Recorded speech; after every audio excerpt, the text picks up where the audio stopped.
आप देख रहे हैं केकेडी न्यूज। मध्य प्रदेश में सरपंच एक बार फिर सरकार की मुश्किलें बढ़ा सकते हैं। अपनी लंबित मांगों को लेकर सरपंच भोपाल के अंबेडकर पार्क भूख हड़ताल पर बैठे हैं। सरपंचों का कहना है कि 4 दिन में भूख हड़ताल पर बैठे हैं, लेकिन अभी तक न मंत्री न सरकार का कोई नुमाइंदा मिलने आया है। सरकार पंचायती राज को खत्म करना चाहती है। सरकार सरपंचों से पंचायतों में विकास के अधिकार छीन रही है। पिछली बार भी सरकार ने आश्वासन दिया था, लेकिन अब तक कोई कार्रवाई नहीं हुई है, जब तक सरकार मांगों का निराकरण नहीं करेगी। सर, 5 दिन से लगातार भूख हड़ताल पर आप लोग बैठे हैं, क्या आपकी मांगे अभी तक कोई मिलने नहीं आया आप लोग से? नहीं, अभी कोई नहीं मिलने आया है। और क्योंकि मुख्यमंत्री जी का मानना है कि सभी सरपंच उन्हीं के साथ हैं, जबकि उनको ये गलतफहमी है कि उनके साथ नहीं है। वो जो है सरपंचों को गुमराह कर रहे हैं। धीरे धीरे सरपंचों को यानी पंचायती राज की व्यवस्था को खत्म कराने की भूमिका में है। कहीं ना कहीं मुख्यमंत्री और मंत्री के बीच भी कुछ न कुछ तालमेल नहीं बैठ पा रहा है।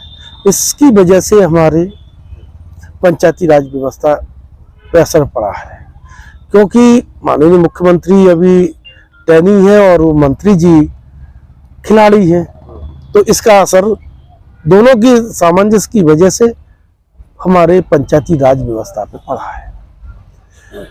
इसलिए ये दोनों की लड़ाई में हम पिस रहे हैं। तो हम अपने दोनों से रिक्वेस्ट कर रहे हैं कि दोनों लड़ाई न करें, पंचायती राज व्यवस्था को सुचारू रूप से चलने दें। क्या आप लोग हड़ताल पर बैठे हैं? आपको नहीं लगता अधिकारी या मंत्री आके सुने आप लोग की हड़ताल खत्म करवाए, काम वापस जैसे खाली? अधिकारी पंचायती राज में कुछ कर नहीं पाएंगे चीफ सेक्रेटरी के अलावा।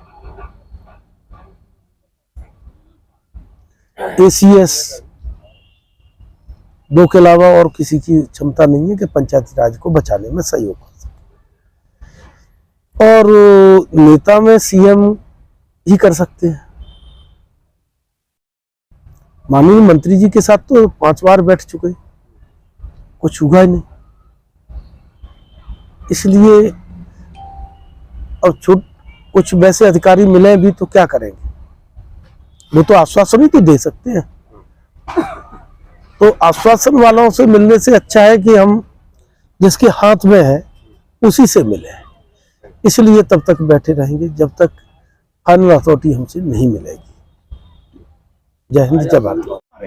पुरुषोत्तम सिंह कंसाना, सरपंच संघ अध्यक्ष, जिला मुरैना। सर, आप 4 दिन से धरने पे बैठे हैं, भूख हड़ताल कर रहे हैं, आपको नहीं लगता कि जीते हुए जनप्रतिनिधियों के साथ इस तरह से हो रहा है? सर्दी में बैठने को मजबूर है आप लोग? देखिए, इस समय क्या है, हमें ये क्योंकि चूंकि हम लगातार 10 साल से दूसरी बार सरपंच हैं, तो हमें पिछला भी अनुभव पता है कि पिछला भी कार्यकाल देखा था, उसमें कैसे मांगे मान ली जाती थी। जो जायज मांगे थी हमारी तुरंत मानी जाती थी।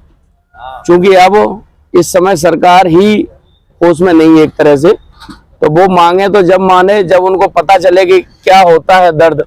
अभी उनको दर्द ही नहीं पता है कि जनप्रतिनिधि का दर्द, क्योंकि ज्यादातर CM साहब के पास ही गृह और दुनिया भर के विभाग हैं, तो आप समझ सकते हो जब वो अपने घर नहीं परिवार नहीं संभाल पा रहे तो हमें कहाँ से संभालेंगे। तो जब उनका विचारधारा ऐसी लग रही है कि कमलनाथ जी जैसे संभल रहे थे ना कि संभल रहा हूं मैं, बस अभी रुक जाओ, टाइम नहीं है। वो टाइम देना के चक्कर में विधायकों ने टांग खींच दी थी और वो कहानी न बैठ गई थी। वैसे ही लक्षण मोहन सरकार जी के लग रहे हैं।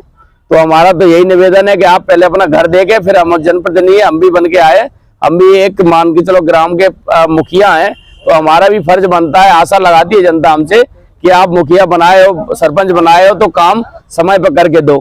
क्योंकि अधिकारों में डेली कुछ ना कुछ कटौती करते जा रहे हैं, जो कि ये गलत है। हम सोचते हैं पंचायती राज में जो 1993 में जो अधिकार दिए गए थे वो बिल्कुल जायज बढ़िया थे। उनके अनुसार बहुत से अपने निर्णय काम करने के जो जब स्थिति बनती है काम की स्थल पे तो वो अपन अधिकार था। आज चूंकि हर चीज को वो देखेंगे ये गाइडलाइन में है कि नहीं है, नहीं तो अपन को कुछ अधिकार नहीं है। तो मेरा तो यही कहना है कि इतने दिन से बैठे हैं और ये हड़ताल कहीं ना कहीं हमें तो नुकसान दे ही रही है, प्लस उनको भी दे सकती है।